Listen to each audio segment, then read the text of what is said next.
Hello there, welcome back to the channel. And we're going to be looking at today the raider vessels from the Babylon 5 universe. Specifically the small Delta Wing style fighters.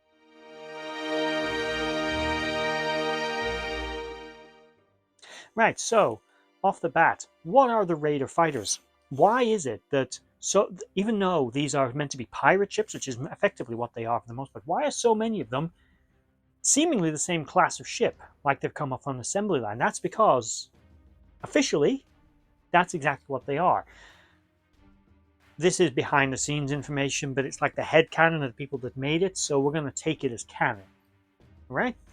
These fighters were actually an early stand-in fighter that the Earth Alliance had developed several generations before the Star Furies used during the Minbari War, and going forward from there. These were very archaic, older fighter designs used decades earlier. It's why they were so inferior to the Star Furies. It was effectively like a Messerschmitt going up against an F-16. They didn't stand a chance. Messerschmitt 209 to be specific. Let's put those two against each other. Which one's really coming out on top in that engagement? It's the F-16, isn't it?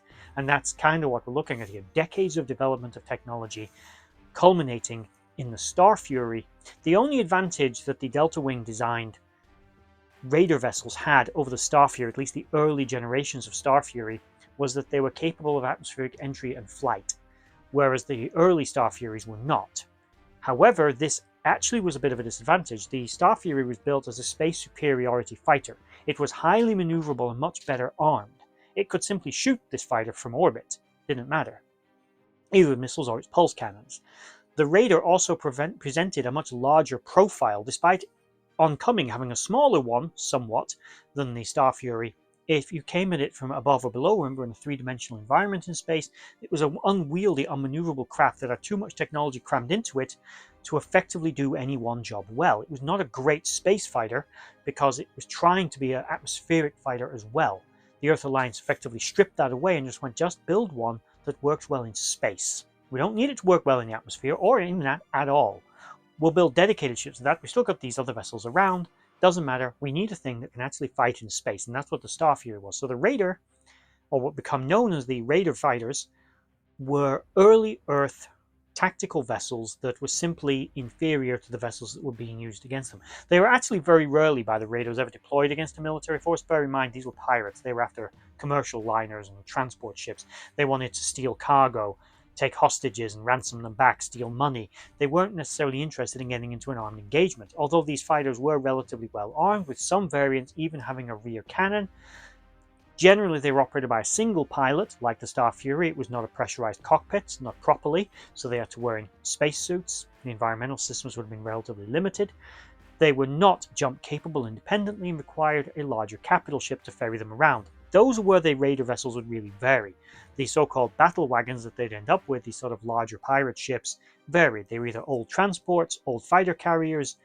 They weren't even necessarily human vessels, but most of these raiders were operated by humans. In fact, we never saw them not operated by humans, although it is conceivably possible. But it's more likely that these things fell into civilian hands after their military careers ended, and the most likely people to get their hands on ex-military Earth Alliance equipment are humans. That's not to say someone else couldn't have done, but we never saw it. The Raiders used these ships to great effect because against lightly armed, lightly armored, relatively unmaneuverable civilian ships, which of course massively outnumbered in terms of sheer mass and numerical count the number of Earth Alliance warships, the likelihood of them actually running into a warship was slim, but they were definitely more than a match for the average fighter or light transport that they were going up against, whose only real defense was their ability to maybe outrun them, or hope that a squadron of Star Furies, or even better, an Earth Alliance cruiser or destroyer turned up to their defense.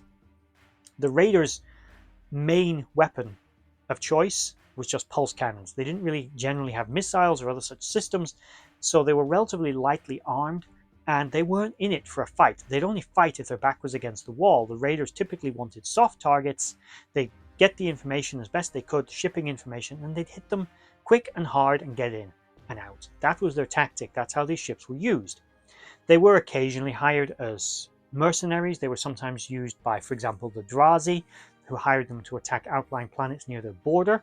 This was partly to increase security to weaken their enemies, but also to increase the chances that their allies rather, will turn to them for assistance and make them, increase their influence on their borders. Go, well, these raiders are attacking you, we'll come and defend you. When in reality, the Drazi were the ones paying the raiders to do the attacking, which was a win-win for the raiders because they weren't going to get arrested by the Drazi.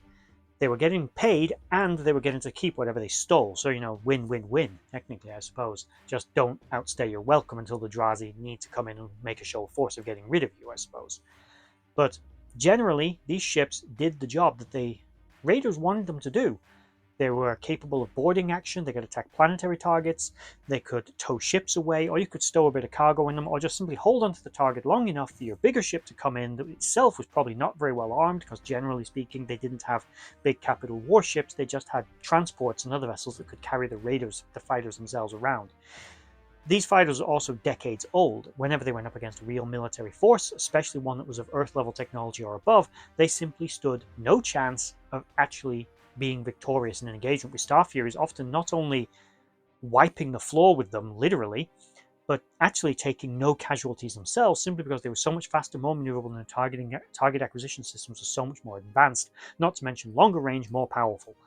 The Raiders did give these ships upgrades whenever possible, and they would buy new ones as often as they could and expand their forces, as we often hear them talking about. That's one of the things they accumulate wealth for, to basically increase their own little pirate navies out in space. But all the same, not the most effective ships when they go up against bigger vessels, but still a relatively elegant design, and there was something to be said for the sort of simplistic delta wing configuration. It made the vessels very easy to maintain, they were easy to get new parts for, they were easy, because they were old, we weren't worrying too much about necessarily them being in pristine condition. The tech didn't have to necessarily match, and in fact, if you could get your hold of a more modern component that you could integrate, all the better, because you could make the raiders a little more sophisticated. The downside of this from an adversarial point of view was that because these were quite versatile, nimble little ships, although not, again, compared to modern military equipment, you never really knew what you're up against. The pilot may or may not be an experienced pilot. They could be ex-military, they could just be a civilian pilot, they could be self-taught. The vessel itself may have aftermarket modifications that make it a little tougher than you're expecting, but on average, they weren't a strong ship and they weren't a major threat to a military force. But they were ubiquitous, and apparently the Earth Alliance built so many of these things, no matter how many of them they destroyed, there were always seemingly more out there. Maybe just don't hand them over to civilian uses. I can't imagine all of them were stolen. They must have been sold off to planetary defense forces or something like that, and many years later they've fallen into the hands of pirates. That's the only way I can see it's happened. They've allowed this to happen. Basically, the Earth Alliance got slack on this, and if they'd actually kept better control of the military assets, in my opinion, in the first place, they might have avoided a lot of these raider problems. There is also the outside chance that the raiders were getting well organized enough and wealthy enough, which was sometimes alluded to in the show, is that they were getting a bit more organized, that they were able to build new ones of these ships. Again, this was very outdated technology. So it might be the equivalent by this point of they're actually knocking a few of these things together out of spare parts, cannibalized components, other space frames, or even scratch built from stuff they're stealing, stripping off other vessels, or even legitimately buying parts and manufacturing components for these relatively simple but ultimately quite effective little ships. Personally, I actually really love the design. I really like this simple delta wing design configuration that it has. It's very understandable that the early Earth Alliance, when first going out into jump space, would think humans are very used to in-atmospheric combat at this point. They'd want a fighter that could do both. Turned out, long-term, this wasn't the best decision. They really needed a space superiority fighter, but for the level of technology and the kind of mindset that humans would have had going first forward into space at that time, it does make a lot of sense. Hell, these fighters, although it's never been simple, it might even be from before the introduction of jump gate technology to Earth. That could be why they're so old and no one's too worried about anyone getting their hands on them. That said, let me know in the comment section below what you think of this rather effective and interesting, I suppose, little ship.